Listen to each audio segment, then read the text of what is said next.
আমি প্রিয়াঙ্কা, নমস্কার। চলে এসেছি পার্ট 2 ভিডিও নিয়ে। তো আমি বলেছিলাম দেখা হচ্ছে মায়ের মন্দিরে। তো এই দেখো আমরা চলে এসেছি গুহ্যকালী মায়ের মন্দিরে। এবার পুজো দেওয়ার পালা। তো এখানে মাকে 16 কলা দিয়ে পুজো দিতে হয়, মানে মায়ের পাটে 16 কলা দিয়ে নিজের মনস্কামনা জানিয়ে ওই কলা ওখানে দিতে হয়। এবং আমি তার সাথে 5 রকম ফল, আলতা, সিঁদুর, মায়ের শাঁখা পলা সব নিয়ে নিয়েছিলাম। তো চলো এবার মায়ের মন্দিরে ঢোকা যাক। কিন্তু যেখানে পুজো দিচ্ছিলাম ওখানে ফোন অ্যালাউ নেই, তাই জন্যে আমি পুরোটা দেখাতে পারিনি। তো দূর থেকেই মায়ের দর্শন করাচ্ছি, আপনারা দেখে নিন মাকে। কি সুন্দর দেখতে, দেখে মানে মনটা ভরে যাচ্ছে একদম। কি যে শান্তি। আর এখানে সবাই বসে রয়েছে, দেখতেই পাচ্ছেন। তারা তাদের মনস্কামনা পূরণ হয়েছে, তারা পুজো দিতে এসছেন। ও আর একটা কথা, মায়ের মন্দিরের ভেতরে গেলে পুরো নিস্তব্ধ। তো আসুন শোনা যাক গুহ্যকালী মায়ের কিছু কথা। সম্বন্ধে একটু জানতেই হবে। তোমরা আমাকে প্রশ্ন রাখতে পারো, ভাই কি এমন মহাদয় যে নন্দকুমারের নামটা তোমার কাছ থেকে শুনতে হবে? কারণ একটাই, ওই নন্দকুমারের ছেলে গুরুদাস রায় 1772, বাংলা 1178, 11ই মাঘ, আজ থেকে 253 বছর আগে এই মায়ের প্রতিষ্ঠা করেন। তাহলে কোন নন্দকুমার? সেই নন্দকুমার, যে নন্দকুমারকে ভারতবর্ষের বুকে প্রথম ফাঁসি দেওয়া হয় 1775 খ্রিস্টাব্দের 5ই আগস্ট কলকাতার হেস্টিংসে।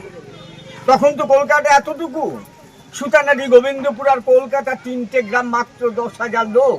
কলকাতার অধিকাংশ অধিবাসী ওই অন্যায়ভাবে ফাঁসি দেওয়ার জন্যে ব্রিটিশ সরকারকে ধিক্কার দিয়েছিলেন। অনেকে আবার গঙ্গা জলে স্নান করে বাড়ি ছেড়ে পালিয়ে গেছেন। প্রমাণ, উত্তর পাড়ার সেনবাড়িটা আজও কিন্তু সিল করা আছে।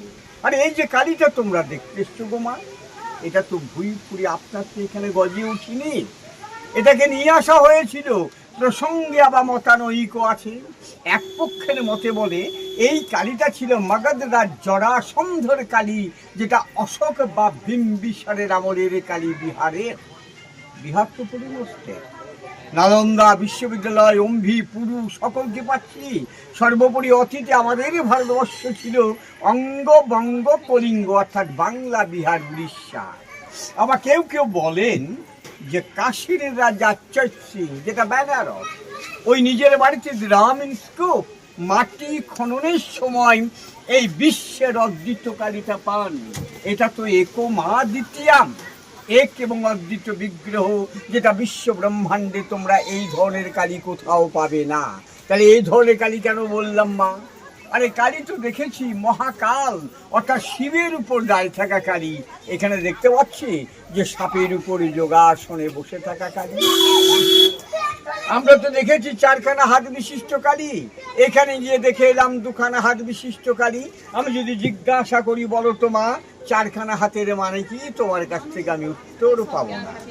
ওই যে পূজারী, আমি কাউকে পুরোহিত আখ্যা দেই না।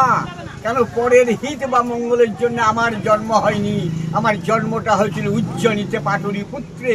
আমি ওই চাল কলা কাপড় গামছা সোনা দানা খাবার জন্যে এই পশ্চিম বাংলার বুকে এসেছি। আমি পূজারী। সেই পূজারী যখন সংকল্প করেন তখনই কিন্তু উচ্চারণ করেন যে চতুর্বর্গ ফলপ্রাপ্তি কামনার্থে যৎকিঞ্চিৎ ভোগং পূজনমহং করিষ্যামি। অর্থাৎ 4খানা হাতে 4খানা বর্গ ফল দান করছেন। ধর্ম, অর্থ, কাম, মোক্ষ। যেমন ধর্মও করা চাই, ছুটে এসছেন এখানে।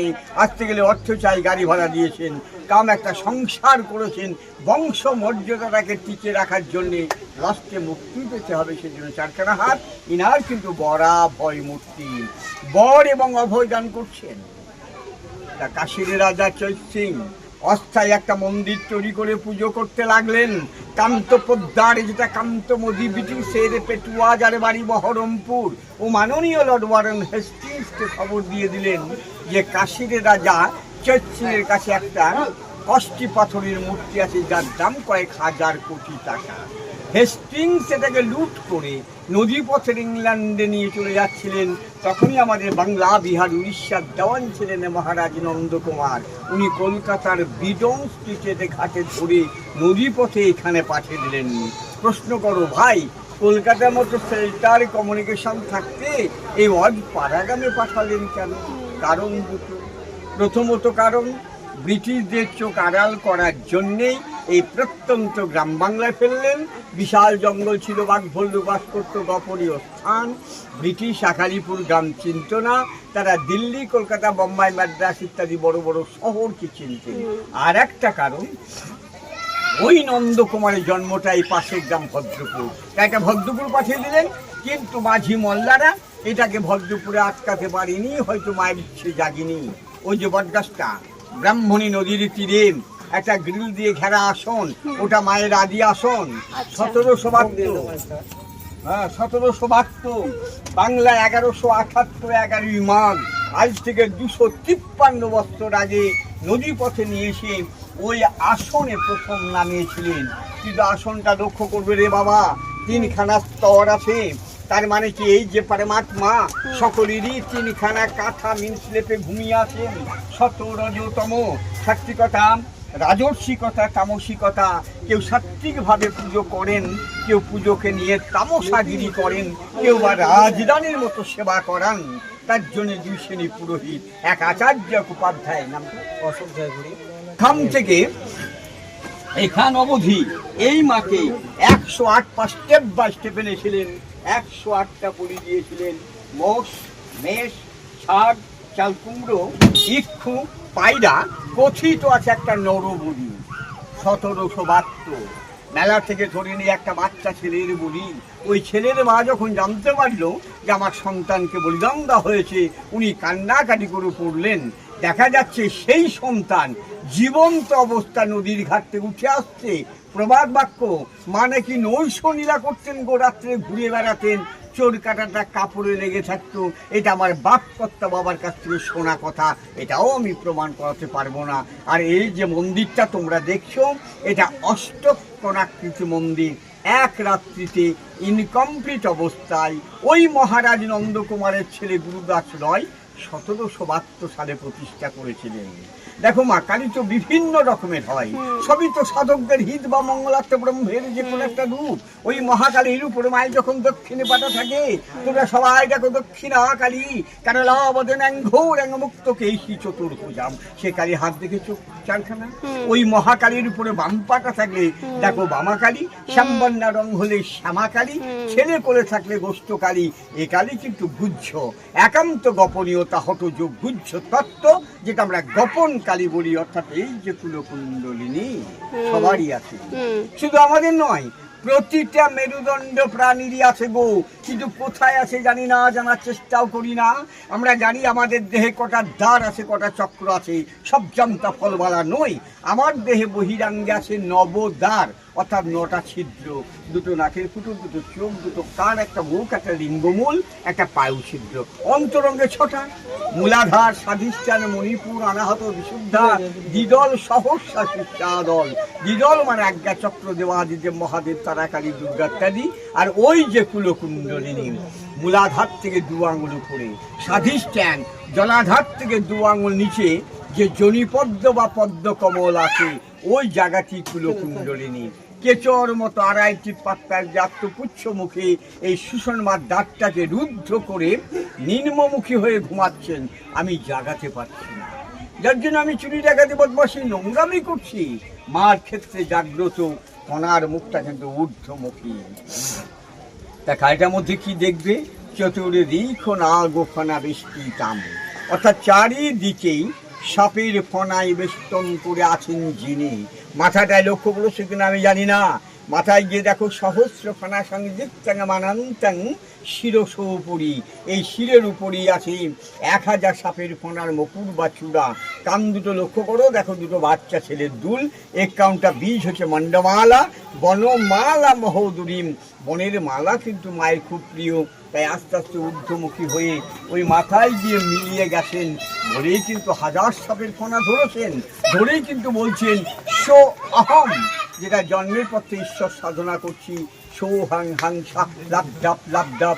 এটা এক রাত্রিতে ইনকমপ্লিট অবস্থায় মহারাজ নন্দকুমারের ছেলে গুরুদাস রয় 1772 সালে প্রতিষ্ঠা করেছিলেন। এই হচ্ছে মায়ের সংক্ষিপ্ত ইতিহাস। আমার নাম সুব্রত ভট্টাচার্য। যদি পেতে চান তাহলে এই নাম্বারে যোগাযোগ করবেন 9732269132। মায়ের আদিবেদি যেখানে তোমরা তো শুনতেই পারলে, যেখানে মাকে নৌকা করে এনে আগে ওখানে বসানো প্রতিষ্ঠিত করা হয়েছিল। তারপর এখানে বলি দেওয়ার পর কত 100 কখানা বলি দেওয়া হয়েছিল, 108টা বলি দিয়ে তারপর এই মন্দিরটা এক রাত্রিরে প্রতিষ্ঠা করে, মানে এক রাত্রিরে বানানো হয়েছে মন্দিরটা, পুরো বানিয়ে তারপরে মাকে প্রতিষ্ঠা করা হয়েছে। এই সেই জায়গা, এখানে মাকে আগেই বসানো হয়েছিল, দেখতেই পাচ্ছ। এই সেই বট গাছ,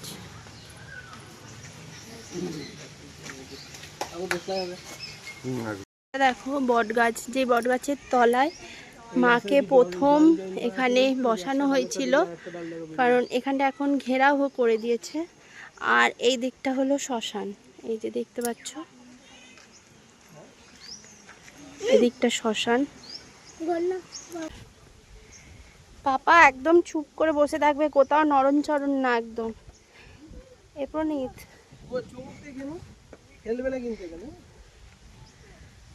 দেখো বন্ধুরা, অসম্ভব সুন্দর হাওয়া এখানে, মানে এত হাওয়া, কি